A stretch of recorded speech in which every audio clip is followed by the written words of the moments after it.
All right, all right, all right. Welcome, you loyal listeners, to another episode of Agents Influence Podcast, Conversations with Jason Cass. And today, my conversation is with someone special. It's special because we all know her mother.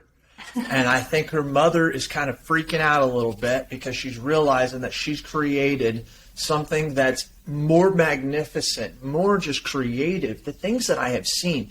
I know Carrie Wallace and the things that she does. And loyal listeners, if you're out there and you know this woman, she is dynamic in what she does. And yeah, I've slowly seen her rise through the industry, and she's rose through the industry due to credibility.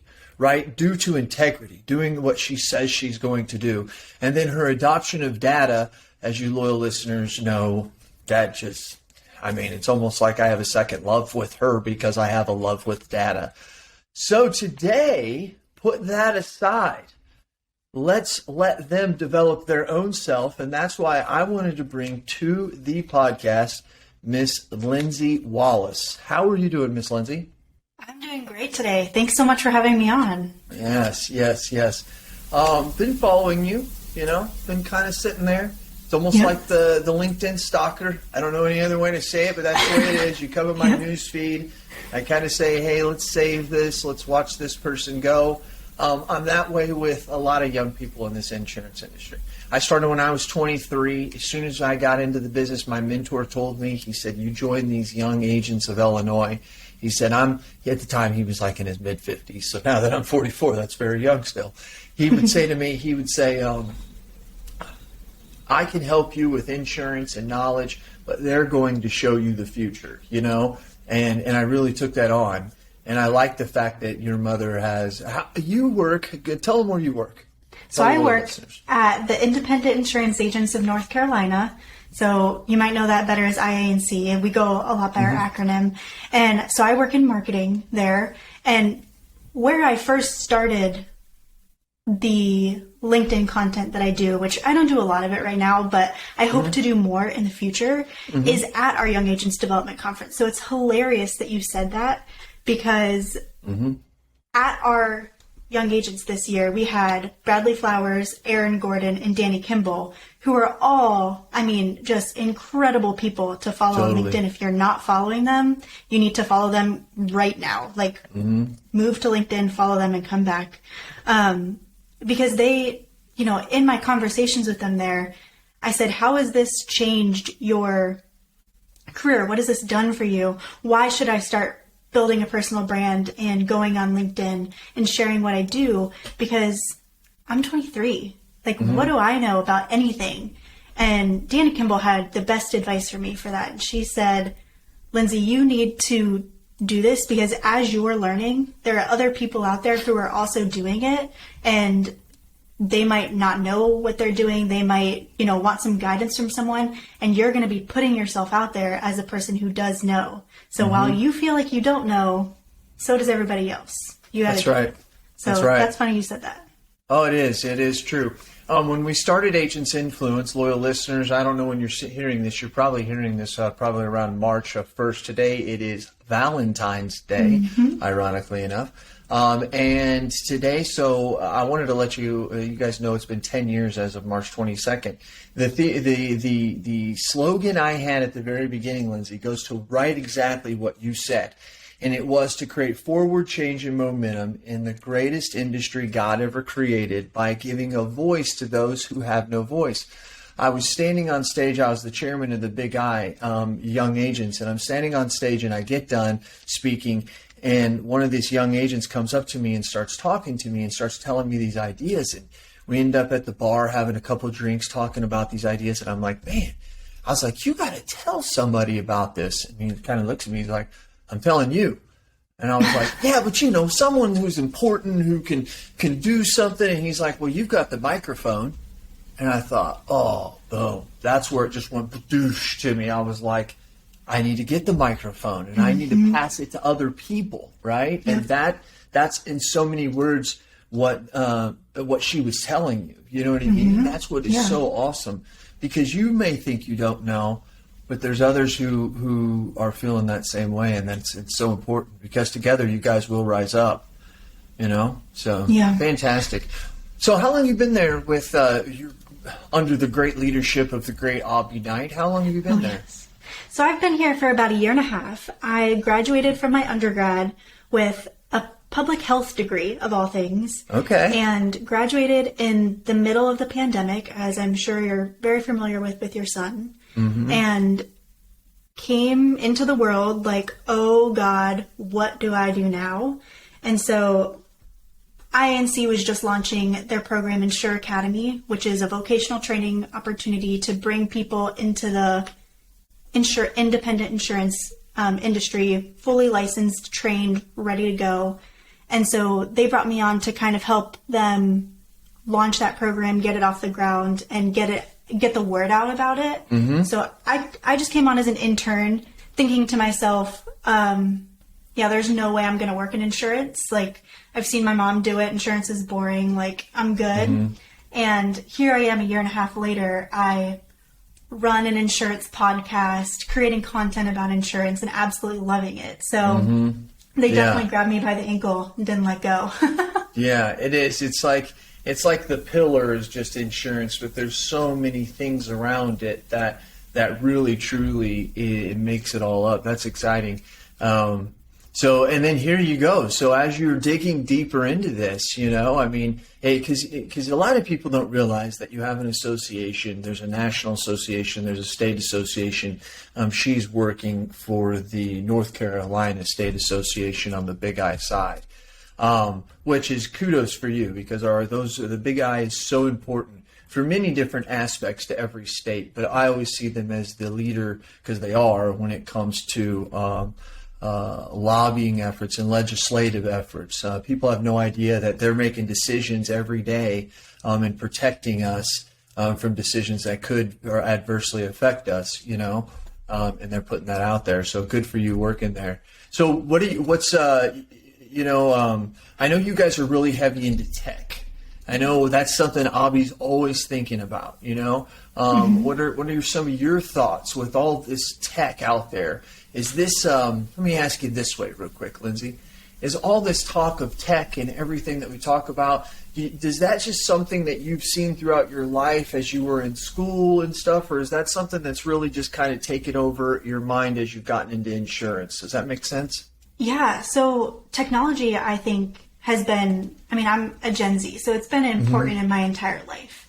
I'm the generation that, we pick things up and figure out how it works before we Google, hey, how does it work? We just try it out, right? Mm-hmm. So coming into the insurance industry and kind of learning that people don't use technology, or, some agencies still operate off of pen and paper, that was like eyes huge for me. Excuse me, what? Like, you don't even use Excel, and so coming in with no prior knowledge of what InsurTech, or in Abby Knight's language, Indie Tech, which is technology specifically for independent insurance agencies. Thank you. Thank you. Yep. It was a huge eye-opener to find out that they're developing technology that's going to be specifically for independent insurance agents. And I think that that's going to be a huge game changer for agencies overall. To have technology that's developed with the needs of insurance agents in mind, and not just changed a little bit from, maybe other industries. Salesforce system that works for anything and has changed a little bit. You're talking about actual system built for us, right? Yeah, that's going to be a game changer for independent agents to, streamline different things in their agency, to promote themselves better, to be able to have deeper communications with their customers, because you're not going to have to spend all this time doing all the tedious tasks that technology can take over for you. That's right. And Lindsay, that's very, very wise of you, very, very knowledgeable, because that's what we go through. So for even the people, I don't hear it as much anymore, but 5, 10, especially 10, 15 years ago, you would use software in your agency, and you would sit on this side and say, the person who developed this, were they sitting on this side? I mean, they literally made this product for us, and it's absolutely terrible. And you not start to see that change. And so I'm having Indie Tech 2023, me and Avi talking behind the scenes, and that is exactly right. And what he says, and here's my thoughts, and you can tell me, it's kind of like you said, InsurTech kind of took over the first half of the sales process, like the lead generation and CRMs and pipelines and stuff. And that's important. We had to have that. But if you really think about that, like every industry needs that, just not insurance. I think it's that sale and it's after the sale. That's where Indie Tech really comes in, because you have to know the intricacies of an insurance agency. And then not only realize the intricacy of them, but, realize that they're all different. And, Carrie does a lot of valuation. She sees agencies all over the place. And I imagine a lot of that knowledge probably spills over to you. Don't you agree that that's where it's changing? And I think it's going to go from InsurTech to Indie Tech. Is that kind of along the lines of what you were thinking? I do. And I think that the important part that Indie Tech is going to take over is going to be the relationship part. It's going to support the independent insurance relationship, because that's really what makes independent agents special from those national, companies. Brands and companies. Right. Yeah. Like that, the relationship that you can have with your independent insurance agent is where the support is needed here. And so I'm hoping that that's where Indie Tech goes. Lindsay, do you think you feel that way because you have some association with insurance, or do you feel as if Gen Z and a lot of your friends and stuff feel the same way about wanting that relationship with their company? That's a very interesting question. And I think both. I think that because I have learned what independent insurance is, but it's interesting that you say that's because they have the relationship. Because if you look at what certain brands are doing on TikTok or what they're doing on other social media, they do interact with their consumers and their followers like they're a human, right? They humanize themselves. Like a perfect example of this is Duolingo. They are hilarious in their TikTok comments, and that makes people recognize them, right? It gives them a humanized face. So I think both is the answer to that question. So it's yes, they want to have a relationship with them, but it may not be the relationship of what we've assumed that to be in the past, right? Humanizing your business and commenting and relating to people inside a TikTok comment or post is not something that a lot of agencies think of. And the cool thing is that doesn't mean that that's what you have to do. Right. It just shows that there's another avenue, and sometimes that's going to help you attract people that may like those types of way of communicating with their clients. Right. Yeah. It could be something like, I think Levitate does a good job of this for independent agents. It reminds you when there's a birthday coming up, and it helps you send it on about doing something like sending a birthday or recognizing a highlight in someone's life, or recognizing, hey, congrats, you just bought a boat. Let's go, write your insurance for it. Doing things like that is what I'm hoping comes out of this. Things that support your relationship, not just support your agency, which supporting your relationship is supporting your agency because it gives you that deeper connection with your customers. And I think once you bring AI into this, right, where we talk a lot about this, it's going to be able to allow us to, Lindsay, something I've thought about a lot for the last 3 to 4 years is when it comes to data, I keep saying there's going to be some platform, right? Because we have this categorical data, that's our phone numbers, our addresses, and then we have this whole relationship behavioral data that we have. How is Lindsay using the computer, and when is she more likely to go pay her bills, and does she do it online or does she do it on her app, and at what time, you know what I mean? All those different things. And I thought there's got to be some kind of platform, right, or some kind of thing. And to me, especially since ChatGPT has come out, I've really kind of learned that it's really the algorithm, or it's the AI technology that I think is really going to help us on that. And I think when you really sometimes think about it, how could it do that? Well, you really think about it, like most programs are all online now, right? Like you go to a portal, you log in, boom. So that means they're all in your browser. So if you put the AI in the browser and you put the Chat GPT type stuff in the browser and then you have it watch what you're doing inside your agency, I think these large language models that are used to make Chat GPT, I think we could kind of shrink that down to our agency, kind of, right? And it could kind of be like our agency could be its own little universe to where we could teach the Chat GPT to be smart, but just for the things that we do. And so these are some of the things that I think that Indie Tech are going to allow, because every agency is different. Does that make sense, any of that I've been doing a lot of thinking on this stuff? It does. And I think specifically ChatGPT is going to be, it's going to be really interesting to see where that technology goes, because it is having a conversation with someone, right? It can mimic real human interactions, conversations, different data points. And so when we figure out how to use that in agencies, that's going to be a crazy day for sure. You know, I heard, I was watching TikTok, right? Watching a little short thing on, it was a Joe Rogan thing, and this guy was on there talking, and he was talking about the fact that we don't really know what happens when you keep teaching this thing something, right? You don't really know what happens. And he said, and this I thought was interesting, and then we can get off this onto something else. I just thought this was cool. He said, you know what? We really don't understand either intellect or how kids, right? You have a 1-year-old and he learns by being told yes or no or picking up something or whatever, but we really don't know how that's building in the brain. We just know that that person is going through and then all of a sudden they progress and it's like, oh, look, they're getting smarter. But we really don't understand how that happens. And he's like, so it's kind of like the same thing with AI, right? We really don't know like what'll happen when we like just keep telling it everything, you know? But I don't believe in Hollywood stories either. I think it'll be more for the good than bad, right? I don't think it's doomsday and stuff like that. It's like, that's like Star Wars movies and stuff from the 70s and 80s, you know?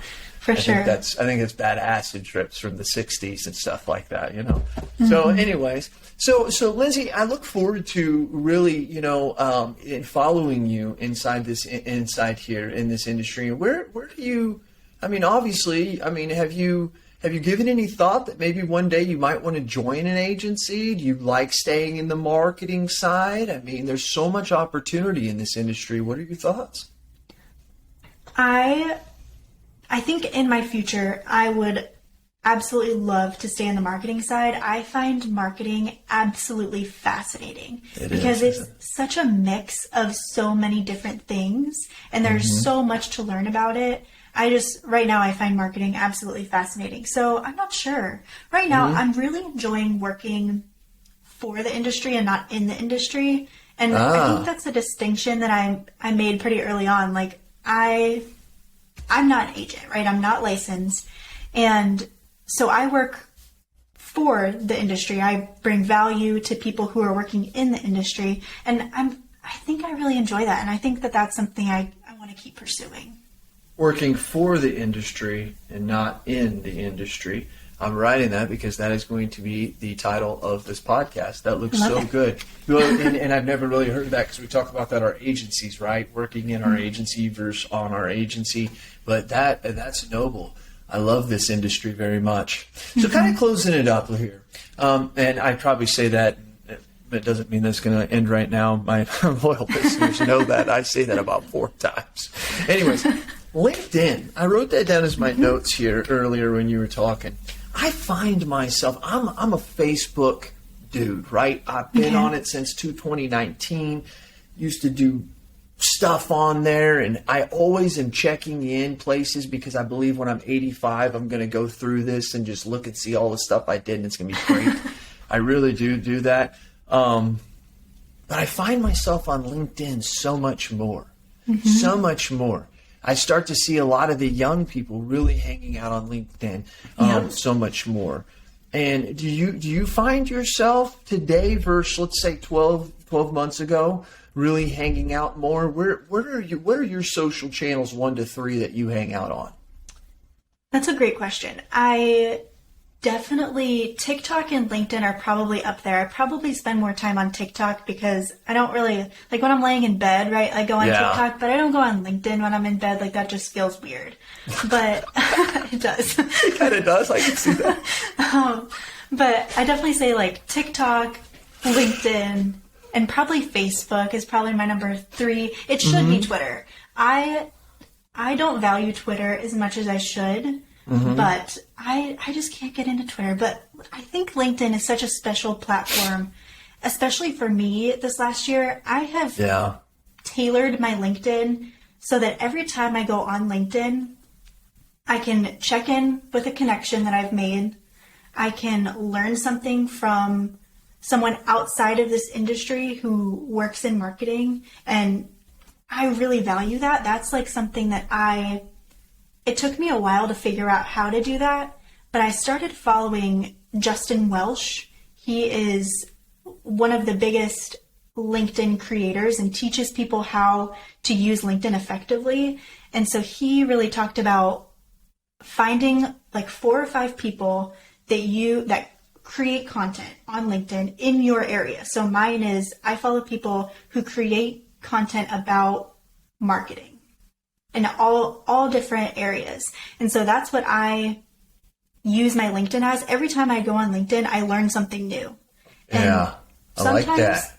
Sometimes it's overwhelming, right? Like sometimes I'm like, okay, I learned this really cool new thing, but like, how am I going to add that into my day?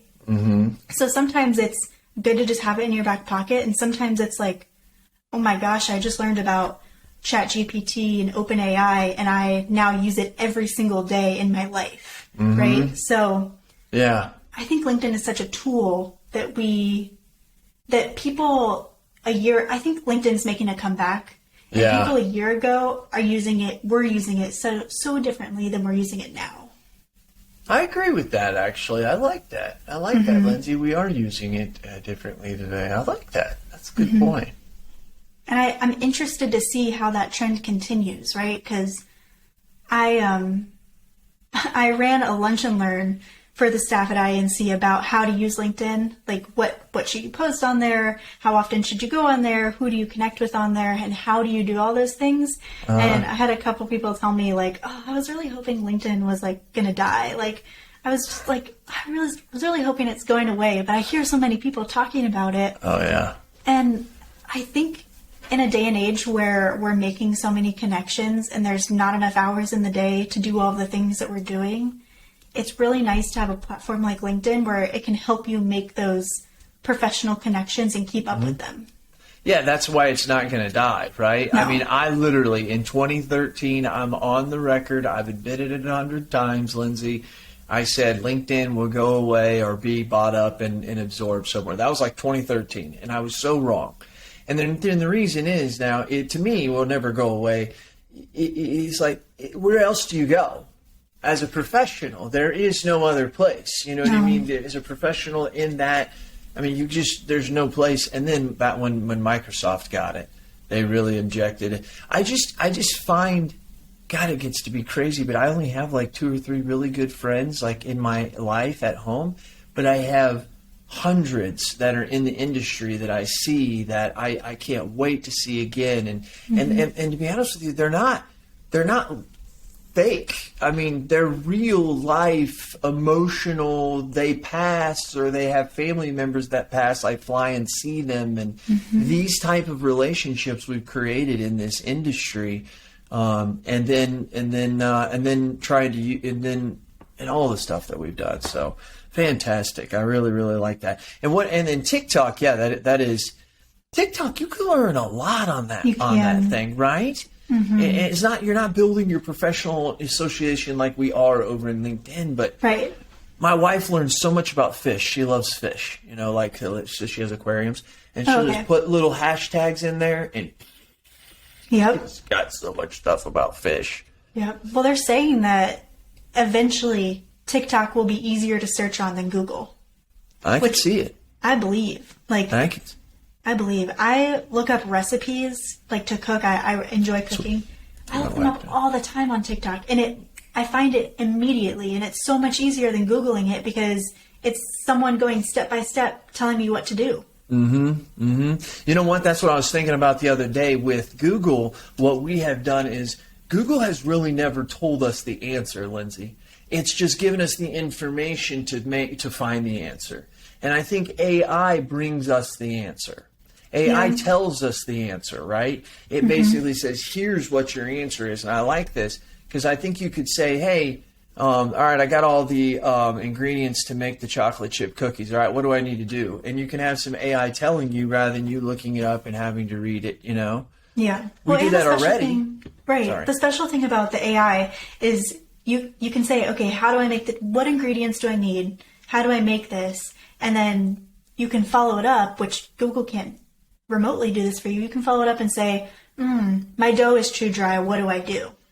You know, it can give you those steps that Google can't bring you, or you would have to do a new search on Google, you know? That's right. That's right. And, you know, like in automations in our agency, maybe an automation like gets messed up and the person calls in and they already have the quote, but it sends them a text and says, hey, our quote's ready or something like that, right? Automations are great because they make things happen, but man, they can easily be broke and they can easily go off the wrong way. I think once again, that's like an AI, I think becomes a smart automation, right? It becomes to say, wait a minute, nope, that shouldn't be that way because we know better than that, right? It's like you said, it's kind of taking that fork, or when there's a problem in that, how can we find a solution? I like that. That's a good point. That's a real good point, Lindsay. Lindsay, fantastic conversation. This has been great. I hope it's been everything that you've wanted. Is there anything that you'd like to close up by saying or anything like that? Well, first of all, just thank you for having me on. This is my first podcast interview. I know I have a podcast, but it's so different to be the one being interviewed rather than being the interviewer. So thank you so much for having me on. This has been fun. In your podcast, tell everybody. So my podcast is the Insurance Refocused podcast with my mom, Carrie Wallace, and we interview all different types of people in the industry and talk about what they're doing to keep up with the changing times. So it's really interesting. I learn a lot throughout it. I jumped into it as an opportunity to learn from the people who work in the industry, not for the industry, because how else am I going to get that knowledge not working in the industry? Now it's a fire hose of just information. Yes. A lot of people have said to me, Jason, you know a lot of stuff about the industry. I really don't. I just, as you said, when you sit down with so many people and talk, things just stick. Right. Thank God for the brain to do that, right? So, yeah, you're getting it well. And you're hanging around some great people. Fantastic. And if anybody wants to reach out to you, it's Lindsay Wallace out there on LinkedIn. So, yeah, thank you very much for joining us. I really do. It's been a conversation. It's been a good one with you. And then you're going to be at Brain Share, so we'll get to see each other more and have some fabulous drinks and some dinner together. So in the meantime, loyal listeners, if you do wondering out there about what we were talking about, Indie Tech, that's IndieTech2023.com. Go out there, check it out. I've got a video out there that kind of explains what it is. It's the customer journey. We're taking technology, we're creating the customer journey, and as you go through the customer journey, you'll experience the technology that would be used in that part of the journey. And so it's going to be a very much unique experience. That's why I call it the Indie Tech Showcase experience. It's I hate saying this is not a conference, it's not a convention, because everybody's been saying that for the last 5 or 10 years. But this truly is a showcase experience, even with technology education plans, technology education paths, that are going to be taught during the day as well. So, and a whole bunch more. There will be more information coming out soon, but you can check it out at IndieTech2023.com. And you know what I do, and I do it for you. Tell me your thoughts and tell me your ideas, and I'm going to tell the world what you have to say. This has been Jason Cass, and I am out.